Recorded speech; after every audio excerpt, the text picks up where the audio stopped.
It's the second edition of Teammates in a Glove, and now we're here with hitting coach Lance Burkhart. So, Lance, you've got 13 professional seasons to look back on. Also, 5 more years as a coach. We put some of your former teammates and coaches in this glove.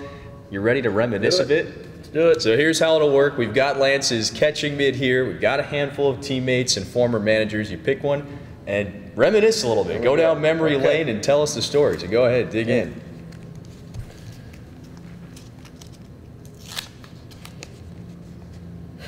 So the first name, CEPICKY.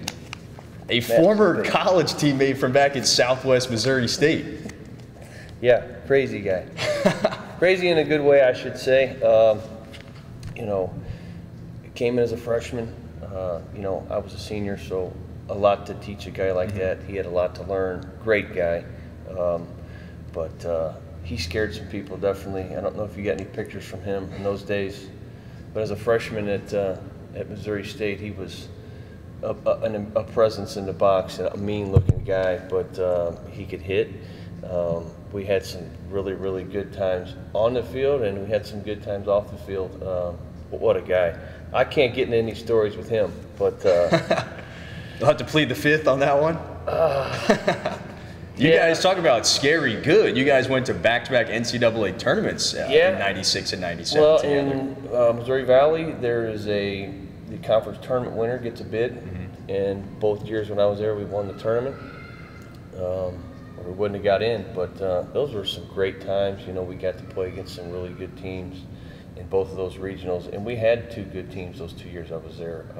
And CEPICKY was a big part of that. Good outfielder. He had a pretty good career himself, didn't he? And he went on to play at the major league level, so we're off to a good start here. Go ahead, dig in, grab another name. 2. Hope you didn't put the guys you want at the top.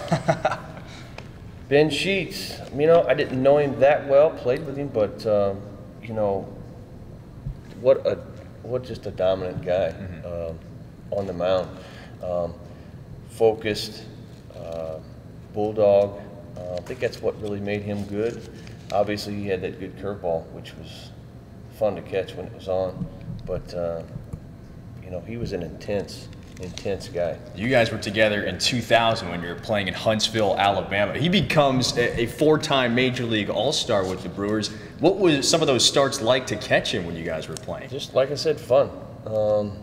You know, as a catcher, when a guy like that on the mound can do the things that he wants to do and really make people look bad, it becomes a lot of fun to sit there, put the fingers down, and he shakes it, and you want it in a certain spot, and it's there. You kind of have fun with that, or at least I did. I'm sure everybody does in that sense when you're having fun calling a game like that and your pitcher can do what he can do. But that was a pleasure to be around him and, you know, and catch him. Yeah, we're playing Teammates with the Glove with hitting coach Lance Burkhart. So I think we're 2 for 2 here. Why don't you go ahead and grab another? I'm going to dig to the bottom this time. We place the good ones down at the bottom of the mid. You do? Okay. ADRIAN Gonzalez. What a guy. Really, what a guy. Frisco, 03. Talk about a great season, 03 in Frisco. You played with plenty of major leaguers that year, including players Gonzalez. there. I could probably go over it. I have to think about it a little more, but to talk about ADRIAN, the one thing that makes me laugh about him was he would go to California Pizza Kitchen every day. Every day, and he'd get a barbecue chicken pizza from there every day. He'd bring it in and he'd eat about 3 or 4 pieces of it, and then he'd say, "Here you go. Guys have at it." But he was a great guy. You know, I played against him in 2000, I think, as well in Kane County. I'd have to check on that. But when he was with the Marlins, is that correct? Yeah. I think he was there. He was 18 or 19, but you know, but impressive. And in Frisco, just you know I think about it more now, as far as especially seeing some of these guys that are 18, 19 years old and what they can do. At the time, you're playing against them. I didn't think about that as much, but now I look back and think about just how impressive that was, how good he was at that age. That you know, that's impressive. You bring up the Midwest League connection. So back around 2000, you were playing in Beloit, and ADRIAN playing in the same Midwest League. But back then, you hit 20-plus home runs in 2000. The next year he hit over 30. Who had the better home run swing back in the day? I don't know. My dad always says, you were leading the league in RBIs and Pujols was second or third. But, those guys were, I was old for that. I was 25. These guys are 18, 19 years old. So take that into consideration. At the time, I didn't worry about it, didn't think about it. But, it's something good to reflect on, look back and say, that was that. But, those are some good memories. Next post-game meal, we've got to get California Pizza Kitchen. Oh, it sounds so good. Go ahead, grab another. All right. You got these stuck together pretty good. This is the high-powered mechanism here. Do we have a good one Matt here? LeCroy. A former Twin. He was an essential piece of those Twins runs to the playoffs in the mid-2000s. I'll tell you what, I was lucky enough to be with him in 08, right? In Lancaster, playing in the Atlantic League. And, being a catcher, he was a catcher. He came in, I think, slated as first base DH. Mm-hmm. He didn't want to catch, but he could still hit. And, guys learned a lot from him. He had a way about himself. And now he's in the big leagues now. And the way he went about his business every day, the knowledge that he brought, but being such a great, he's a great guy. Mm-hmm. But he kept it loose, always in a good mood. I can remember his routine in the cage. He'd do the same thing every day. And I was usually in there with him at some point. But he had everybody singing Jingle Bells one time on a ferry from Long Island to Bridgeport or Bridgeport to Long Island, one of the two. We had a 30 or 40-minute ferry, and we had half the team up on top. You guys, this wasn't around the Christmas holiday either. No, it was How did Jingle Bells pop up? That's LeCroy. He just he had a way about him like that, and some of these guys had a few beers after the games, whatever, and he made a good time of it. Another one, everybody had to sing a song on the microphone on the bus one day on one of the trips. But what a great guy. Another guy you're just lucky to have been around, play with, and just be around. Do you remember the song that you had to step up to the mic with? I think I got something along the lines of A Christmas Carol, and I got halfway through and I just put the microphone down. 2008, the Lancaster Barnstormers. That's some fun times. We're here with Lance Burkhart, hitting coach, teammates with the glove, the second edition. So, all right, we've got one more here. Why don't you dig in? We'll go with one more name. I'm going to shuffle, man. Make it a good one. They've been good. So far, they've been good. You've done a good job. Except for sticking them babies together. You don't want me to open Toughest part of the job right there. C.J. Wilson. I mean, what more can you say about the guy?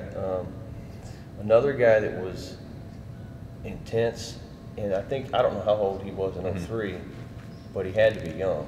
Yeah, but once again with the Frisco Rough Riders, AA affiliate of the Rangers. He's probably, what, 20? Yeah. 20-ish, 21 at that age, or in that 2003, I'm probably 27, 28, a little older, and thinking about some of the names that were in that league that year.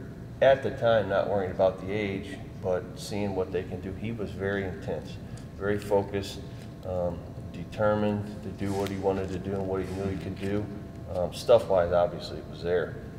And at the time, you catch those guys, you don't realize all the times the potential, but just good stuff. But really, really intense. And, there's another one, Sheets, Wilson.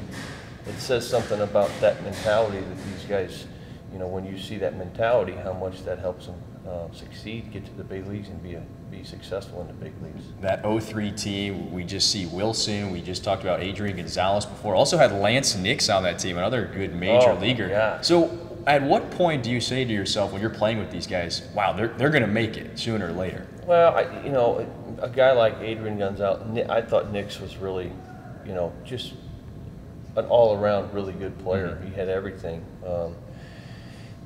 I think you focus a little bit more on what you're trying to do at that point. Because AA, you're right there. AAA, you're there pretty much. You get a break, but you see that I didn't put much concern myself with that much because I was worried about what I was trying to do. But you see those guys and the talent they have, and you recognize it. But like I say, some of those guys could make it, could not make it, could have been long careers, could have been short careers. You never know, but you bring up some names that, I don't think about some of that stuff too much just because I'm not around that.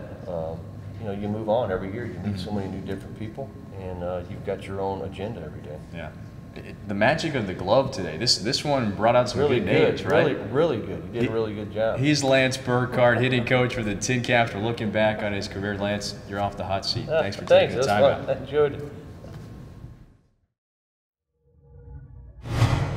This has been a Tin Caps production.